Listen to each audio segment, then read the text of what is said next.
नौजवान फ़हीम अहमद इलेक्ट्रीशियन का काम करते हैं। भाई के लापता होने के बाद भाई को बाजियाब कराने के लिए सबसे ज्यादा भाग दौड़ उन्होंने की। ये 22/5/2007 का वाक़या है। तो हस्बे मामूल वो घर से आपको तकरीबन 10 साढ़े 10 बजे निकले हैं मून मार्केट के लिए। तो ना तो वो मून मार्केट पहुँचे हैं, ना फिर वापस घर पहुँचे हैं। तो तब से लेकर आज 3 साल हो गए हमें मुख्तलिफ़ जगहों पे जाते हुए, chief minister, governor house, IG के पास, सीसीपीओ के पास। तब से हमसे भी ये इसी चक्करों में पड़े हुए हैं। कोई हमें सही बात। फ़हीम ने बताया कि गुमशुदगी के वक्त इरफान मोटरसाइकिल पर सवार थे। ये मोटरसाइकिल चंद रोज के बाद एक सरकारी अस्पताल की पार्किंग से मिली। ये मेरे इरफान भाई का मोटरसाइकिल है। ये हमें उनके लापता होने के 2 दिन बाद मिला था। जब ये हमें मिला था उस टाइम इसकी ये टंकी पे डेंट पड़ा हुआ था यहाँ पर, और एक ये मगार्ड के ऊपर डेंट पड़ा हुआ था। उस टाइम इसकी हालत बिल्कुल ब्रांड न्यू मोटरसाइकिल थी, और इसका ये हेडलाइट का शीशा टूटा हुआ था, और उसके अलावा कुछ भी नहीं था। वो भी इस तरह था कि जिस तरह किसी ने जानबूझकर इसको तोड़ा गया। ईंट के बकायदा वो मिट्टी लगी हुई थी, जिस तरह ईंट की लाल रंग की मिट्टी नहीं होती, वो लगी हुई थी यहाँ पर टंकी पर और शीशे के ऊपर। और पूरे एक बारडाउन में कोई ईंट वाली सड़क नहीं है हमारे यहाँ पर।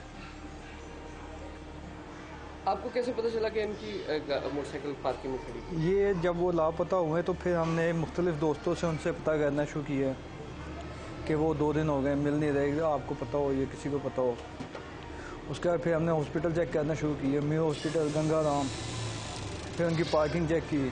फिर हम वहाँ पर गए, जिना हॉस्पिटल गए, वहाँ की इमरजेंसी चेक की। उसके बाद वहाँ पर जिना हॉस्पिटल की पार्किंग में हमने जब चेक की उनकी पार्किंग, तो ये मोटरसाइकिल वहाँ पर खड़ी थी। फिर हमने फौरी तौर पर थाना इकबाल टाउन में इतला की कि ये मोटरसाइकिल वहाँ के पर खड़ी है, लेकिन बंदा हमारा वहाँ पर नहीं है।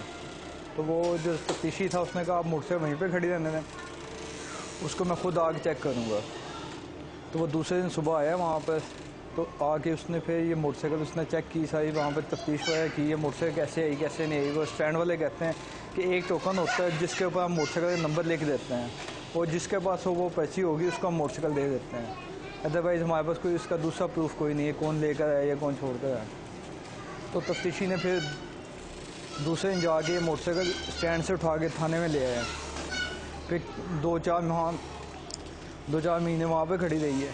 फिर हमने वहाँ पर सफाई करके घर पे ले आए। फ़हीम ने बड़ी तगोदो के बाद थाने में अपने भाई इरफान की गुमशुदगी की रिपोर्ट तो दर्ज करा दी, लेकिन पुलिस ने रिवायती सर्दमोहरी का मुजाहरा किया। डीआईजी होते थे यहाँ पर इन्वेस्टिगेशन के, तो सद्दक हुसैन साहब, उनके बाद हम डेली जाते थे, जनाब ये पुलिस हमारी सुनवाई नहीं कर रही, हमें तंग कर रही है, हमें रिलीफ नहीं मिल रहा। वो एक फ़ोन उठाते थे, फ़ोन उठाया मुतल्लिका थाने में किया, ये बंदे का आपने क्यों नहीं कर रहे हैं। उनको वो बुरा भला कहते थे। हम थाने जाते थे, वो कहते हैं हाँ जी तसल्ली हो गई डाडी, हो आए उसी CCPO को, हो आए उसी IG को, जाओ हम उत्थे जाके बैठो होने कहते डाडा। भाई की गुमशुदगी के बाद भाई की बीवी और बच्चों की किफालत का बोझ भी फ़हीम के कंधों पर आन पड़ा। भाई को बाजियाब कराने के लिए भाग दौड़ और रोजगार दोनों को एक साथ चलाना नामुमकिन हो गया। फ़हीम ने रोजगार पर भाई की तलाश को फौकियत दी, लेकिन फिर वो पुलिस के रोज बरोज बढ़ते तकाजों के आगे बेबस हो गए। पुलिस कहती आप ढूंढें, आपको कोई खबर मिलती है तो हमें बताएं, हम आपके साथ चलते हैं। पुलिस खुद से कुछ नहीं करती, बल्कि जब हमने केस शुरू करवाया तब से लेकर अब तक हम फाइनेंशियली बिल्कुल ज़ीरो हो गए हैं। पुलिस वालों को पैसे दिए? पुलिस वालों को तो मैं कह रहा हूँ उनके कार्ड है मोबाइल्स के, उनके खाने पीने का, उनके बर्गर, उनके पेट्रोल गाड़ियों के, और उनके जो एक्सपेंसिव थे वो सब हमारे ज़िम्मे पड़ गए थे। ये इतने दिन हमने केस करवाया थाने में। और ये कितने दिन चलता रहा थाने में? ये थाने में तकरीबन 1.5 साल चले, वो भी हम अपनी जोर बाजू से, कि कभी वो CIA ले गए थे, फिर उसको इन्वेस्टिगेशन तब्दील करवा के दूसरे थाने में ले गए। तो वो जहाँ पर जाते हमारा यही सलूक होता था। फ़हीम का कहना था कि इरफान की किसी से कोई दुश्मनी या लेन देन का तनाज़ा नहीं था। ताहम अहले खाना के हमरा इरफान 2004 में इंडिया जरूर गए थे। 2004 में चंडीगढ़ का मैच हुआ था, पाकिस्तान और इंडिया का, चंडीगढ़ में टेस्ट मैच हुआ था, वो देखने के लिए हम इंडिया गए थे। मैं गया था, मेरा भाई, मेरी मिसेस, मेरी वालदा। वहाँ पर इतने पाकिस्तानी गए थे कि वहाँ पर होटल नहीं थे। तो फिर वहाँ की जो लोकल गवर्नमेंट थी उन्होंने ऐलान किया था कि कोई अगर कोई गेस्ट रखना चाहे अपने घर पे तो वो रख सकता है पाकिस्तानियों को। तो फिर जब हम चंडीगढ़ क्लब पहुँचे थे, हमें बस में उतारा था, तो वहाँ से फिर वो कर्नल विग सिंह और उनकी मिसेस, उन्होंने हमसे रिक्वेस्ट की कि आप हमारे घर पे चलें, हमारे गेस्ट रहें, तो हम आपको अपना गेस्ट रखना चाहते हैं। तो हम उनके घर पे जाके रहने लग गए थे। फिर 4 दिन हम वहाँ पर रहे। फिर उसके बाद वीज़ा एक्सटेंड उन्होंने हमारा करवाया, तो हम ताजमहल देखने चले गए थे आगरा। फ़हीम शिकवा करते हैं कि सिर्फ पुलिस और दूसरे लोगों ने ही उनकी मजबूरी से फ़ायदा उठाने की कोशिश नहीं की, बल्कि इस कठिन घड़ी में रिश्तेदार भी उनको तन्हा छोड़ गए।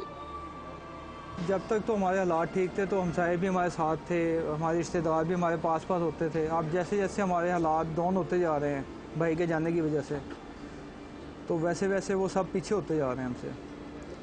वो बात नहीं रही अब। जैसे कोई होता है कि रिश्तेदार आते हैं, कोई हेल्प या कुछ, कोई इवन किसी ने कोई हमारे साथ हेल्प नहीं की। फ़हीम कानून नाफिज करने वाले इदारों, हुक्मरानों और अदलिया से मायूस हो चुके हैं। हमें बड़ी उम्मीद थी चीफ जस्टिस ऑफ पाकिस्तान से कि वो अब बहाल हुए हैं तो वो मिसिंग पर्सन के कोई केस ओपन करेंगे तो हमारे कोई रिलीफ मिलेगा, हमें कोई हमारे भाई का पता चलेगा। तो वो भी खामोश होकर बैठे हुए हैं। वज़ीर आज़म को भेजा था, वहाँ से जवाब नहीं आया। सदर पाकिस्तान नासिर अली ज़रदारी को भेजा, वहाँ से नहीं जवाब आया। सुप्रीम कोर्ट में भेजा, वहाँ से नहीं आया। हमें तो लगता है हमारे मुल्क में कोई गरीब आदमी का पूछने वाला कोई नहीं है। सिर्फ यहाँ पर ब्यूरोक्रेट्स की हुकूमत है, वहाँ पर उनका किसी का कोई भतीजा गायब हो जाए, कुछ हो जाए, वो रातों रात ढूंढ के निकाल के बंदों का इनकाउंटर भी कर देते हैं जिन्होंने किया होता है। इरफान ने बताया कि काफ़ी रकम खर्च करके उन्होंने भाई इरफान का मोबाइल रिकॉर्ड भी हासिल करके पुलिस को दिया, मगर पुलिस ने फिर भी कोई कार्रवाई नहीं की।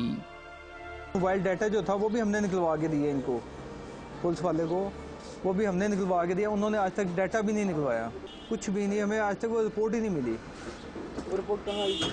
वो रिपोर्ट्स वो कहते हैं वो आईवी वाले नहीं दे रहे, थाने वाले कहते हैं वो देंगे। हमारे पास तो ये सहूलत नहीं है EMI नंबर चेक करने की। तो आईवी वालों से रब्ता हुआ आपका? नहीं, हमारा नहीं हुआ, वो हमें तो जाने नहीं देते वहाँ पर। वो पुलिस वाले जाता है तफ्तीशी, वो कहता नहीं जी वो हमें नहीं दे रहे डाटा। इसका मतलब कुछ गड़बड़ है इनमें भी, जो ये डाटा EMI नंबर का डाटा नहीं दे रहे। हालांकि हमने उनका डब्बा भी दिया उनको, उसमें EMI नंबर, उनकी सिम का नंबर, सारा कुछ दिया उनको। कोई उन्होंने कार्रवाई नहीं की हमारे लिए।